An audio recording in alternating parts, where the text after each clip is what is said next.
À Paris, à Goma, aux côtés de l'FC M23 de Corneille Nangaa, l'ancien collaborateur du président Félix Tshisekedi, Claude Ibalonki, est désavoué par son propre camp du parti Cause Commune, section Kikwiti.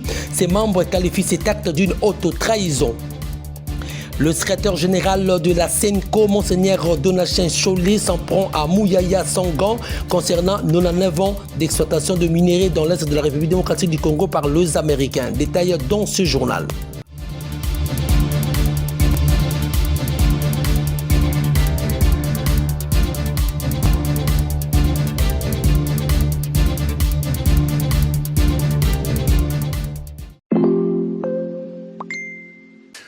Ministre Mouyaya Lobio, voilà, accord Yango, le gouvernement a été transparent. A été transparent. Wapi et pas Bakome. Nous enlèverons exploitation. À propos d'une déclaration faite par l'archevêque métropolitain de Lubumbashi, Fulgence Muteba, disant que l'accord de Washington consacre 99 ans d'exploitation de minerais de la République démocratique du Congo. Et cela a été contredit par le ministre de la Communication et Médias, Patrick Mouyaya. En réplique, le secrétaire général de la Conférence épiscopale nationale du Congo, SENCO, le Monseigneur Donatien Chollet, a éventré des bois sur cette question. Ce que tu as accord wana, na kanga makamumi balepo, na sima makamumi balepo, ekosali sabiso. D'abord avant même na komawana, ezali accord à liboso, oyo kriti SENCO azaki, accord ba chinois, o ba tango Kabila zalaki wana. La SENCO avait taxé ça d'un accord léonais. IDPS a bêté Maboko. Accord ya Maputo. Vous allez gérer pendant Kabila. Église catholique a tellement la Kiango.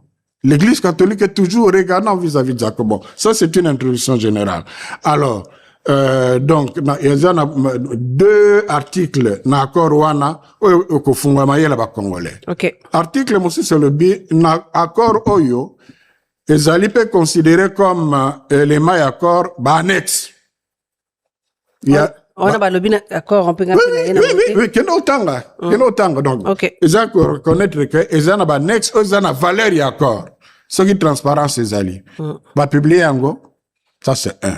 Deux, ils ont fait un article, Moussoussou, ils ont consisté sur confidentialité, c'est-à-dire, Makamo, ils ont un accord, bato bazana libanda ya koro bazalaka te basenge koyeba yango te accord za koloba bongo. Alors ça signifie quoi? Parce que bako koloba confidentialité te na likamo ba publier. Okay. Ça signifie que en dehors de likamo ba publier eza na makambo susu eza na kati accord eza confidentiel. Est-ce que ba congolais tout ça mayele te? C'est Ibala qui finance tout ce monde ici. L'apparition publique de Claude Ibalonki et Colomba à Goma, c'est 31 janvier 2026, aux côtés de Corneille Nangaa, figure centrale de l'FC M23, est perçue comme un non-événement selon le secrétaire général et président AI de l'UDPS, Augustin Kabouya. Il affirme que Claude Ibalonki finance une faction rivale au sein de l'UDPS et c'est lui qui était à l'origine des désordres dans le parti. C'est Ibala qui finançait tout ce monde ici. C'est lui qui m'a combattu sérieusement, c'est Ibala. Il avait une mission, il a déstabiliser le parti. Lelo, Nayem Sakabino ke, ba jeune et belé, na benga kabino ba innocent. Même certains cadres, nazo boya kaka kotanga ba Kongo na bango. Ibala kazaki nzambe na bango. Ngai nazo sabino tout le temps que bason bakambo en koloté. Jour à komona kolona e akoso ya kokende. Bango nikolo bango bazo kende.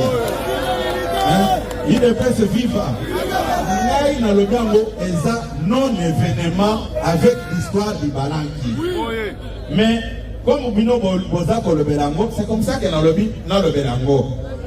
Namoni batu bazo publier et au cadre de l'IDPS, kozala au cadre de l'IDPS, eza ko s'improviser. Exactement que pour aux nommés par ordonnance présidentielle, automatiquement, vous devenez au cadre de l'IDPS. Mais il y a les membres de l'Union sacrée, au bazar nommés par ordonnance du chef de l'État. Bon, na kotu na bino. Ibalanki, azaraki na série nini, na section nini. Na lobby, écoutez, botika mokonzambo ka calme. Alors, Ibalaki Akei, ce n'est pas simplement Ibalaki, Denis Dichochoa. Le ralliement de l'ancien ambassadeur itinérant et proche de Félix Tshisekedi au mouvement FCM 23 des Corneilles Nangaa alimente toujours des polémiques dans beaucoup de quartiers généraux des partis politiques de l'opposition congolaise. L'opposant Merlin Vovo se demande pourquoi, si un membre du PPRD rallie la rébellion, le ministre de l'Intérieur prend vite la décision allant jusqu'à suspendre le parti politique. Mais récemment, il y a une vague d'adhésion des cadres de l'UDPS au mouvement M23 et pourtant le ministre de l'Intérieur reste muet. Parce qu'aujourd'hui, ni la justice militaire, personne n'a prouvé que Kabila est rebelle, mais le parti, les gens sont traqués parce qu'il y a une défection. Il y a des membres à PPRD. Aujourd'hui, il y a une défection dans l'entourage du chef. Et de surcroît, il y a des membres à UDPS. Pourquoi la loi qui a permis à Jacquemain Chabani de suspendre le PPRD, cette même loi l'empêche maintenant de suspendre l'UDPS? On parle de la dictature, on parle de la tyrannie lorsque les lois sont ignorées. Les lois sont appliquées en demi-mesure. On a condamné pour la Betagi et de Bambata, mais non, on a baissé de Bambata et non, on a vendu. Ibalaki. Non. Tous ceux qui font la rébellion aujourd'hui sont venus à 80% de l'entourage de Tshisekedi. Comme qui? Les Bissimois, les Makenga, les Soulou, les Willingoma. Ma première cercle à Tshisekedi en 2019, pendant 14 mois. Même Winner, Toro Kabele mission, a été le batelo au niveau 14 mois. Babiamungo, Babundakuna Lelo, ce sont les libérés de qui? Demande à Ibalaki. Donc Ibalaki n'avait aucun pouvoir. Il avait saisi l'auditeur au nom du président de la République. La lettre faisant foi et Zawan. Ça signifie sur le plan administratif que lui, il avait reçu l'ordre de son hiérarchie. Hiérarchie n'a été à Komeli pour un ministère public a appliqué. Bato à Tshisekedi. Non. C'est lui d'ailleurs qui a donné le pouvoir, qui a violé l'article 5 de la Constitution pour faire de Tshisekedi du président de la République. Dans ce contexte, l'unité nationale s'impose plus que jamais comme une exigence fondamentale. À l'occasion de la cérémonie des chants de vœux avec les diplomates et ambassadeurs accrédités en RDC ce samedi 31 janvier 2026, le président de la République, Félix Antoine Tshisekedi, lors de son adresse, a fait le point sur la question du dialogue national inclusif. Le chef de l'État congolais a reconnu que, dans ce contexte, l'unité nationale s'impose plus que jamais comme une exigence fondamentale. Selon le président Félix Tshisekedi, ce dialogue ne doit pas remettre en cause les institutions issues des élections tout en saluant les bons offices du président angolais João Lourenço, actuel président en exercice de l'Union africaine.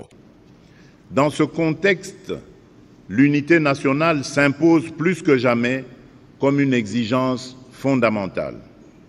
C'est pourquoi nous réaffirmons notre ouverture à un dialogue entre Congolais, un dialogue apaisé, inclusif, résolument destiné à consolider la cohésion nationale sans jamais remettre en cause les institutions issues du suffrage universel.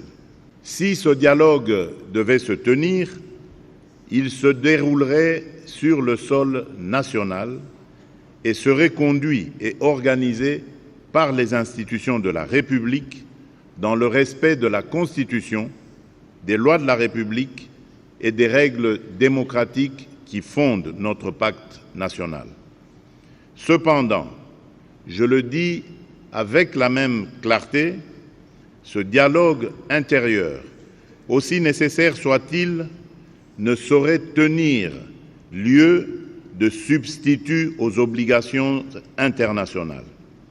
Il ne peut pas être invoqué pour relativiser une agression, ni pour diluer des responsabilités établies. Le président congolais Félix Tshisekedi s'est dit être ouvert au dialogue entre Congolais en vue de consolider la cohésion nationale sans jamais remettre en cause les institutions issues du suffrage universel.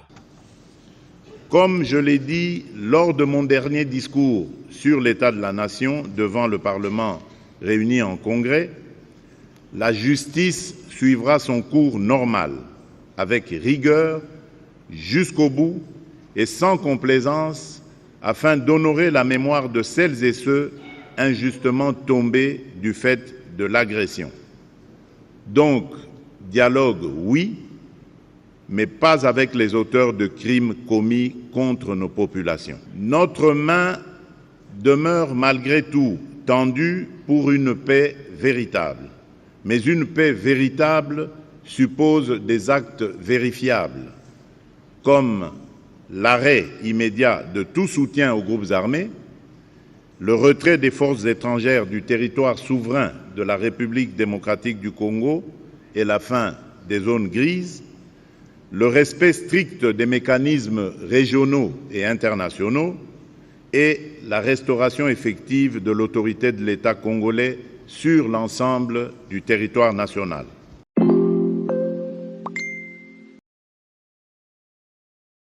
La journée du jeudi 29 janvier 2026 a été une fumée noire pour le Nord Kivusien. Plus de 200 personnes ont perdu des vies suite à un effondrement survenu à la mine de coltan de Rubaya, située dans le territoire de Massissi au Nord Kivu. Parmi les gens qui ont perdu des vies, il y a de mineurs artisanaux et de commerçants. Plusieurs personnes ont été secourues de justesse, certains grièvement blessés et poursuivent actuellement des soins dans des structures sanitaires locales. Sur instruction du gouverneur de la province du Nord Kivu sous l'administration de l'FC M23, Bat Moussanga, la mine de Rubaya a été temporairement fermée afin de permettre l'extraction de tous les corps ensevelis. Certains vivants initialement pris en charge dans des structures médicales locales ont été transférés à Goma pour la poursuite de soins. Tumefika hapa juu ya kuomboleza jamaa ambazo zilipatwa na shida ya msiba ya kariere yenye iliua watu ya mingi sana huko. Tumepokea ujumbe wa guvernere mzuri sana, tunamshukuru kwa sababu amekuja kutupatia pole. Tunamshukuru pia na sie sababu njoo turu ya kwanza tunaona uongozi wa hivi ametuomboleza sawa vile kiongozi mkuu wetu.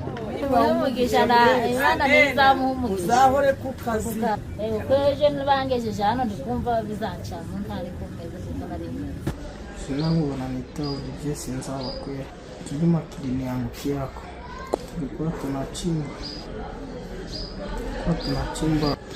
niko najisikia polepole tena walifanya vizuri kutusaidia.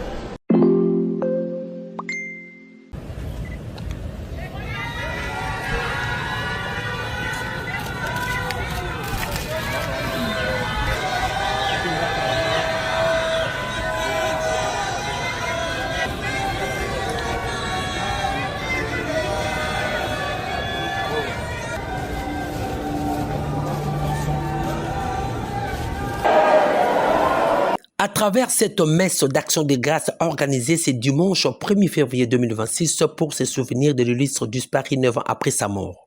Le président de la République démocratique du Congo, Félix Antoine Tshisekedi, accompagné de sa femme maman Denise Nyakero ainsi que la veuve de Chen Tshisekedi, maman Marthe Kassalou, a tenu à honorer la mémoire de son père biologique disparu, mais dont l'héritage politique et moral continue d'inspirer des générations entières.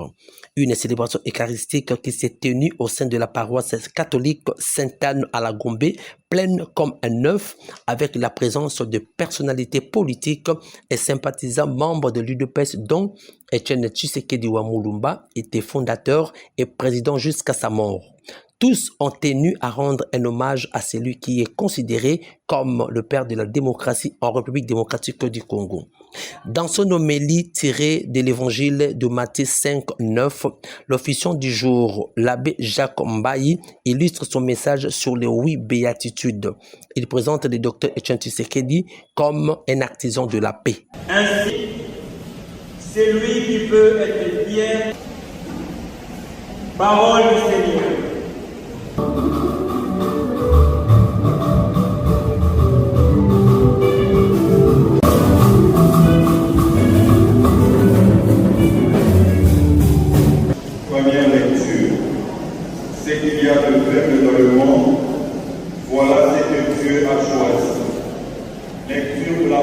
Amen.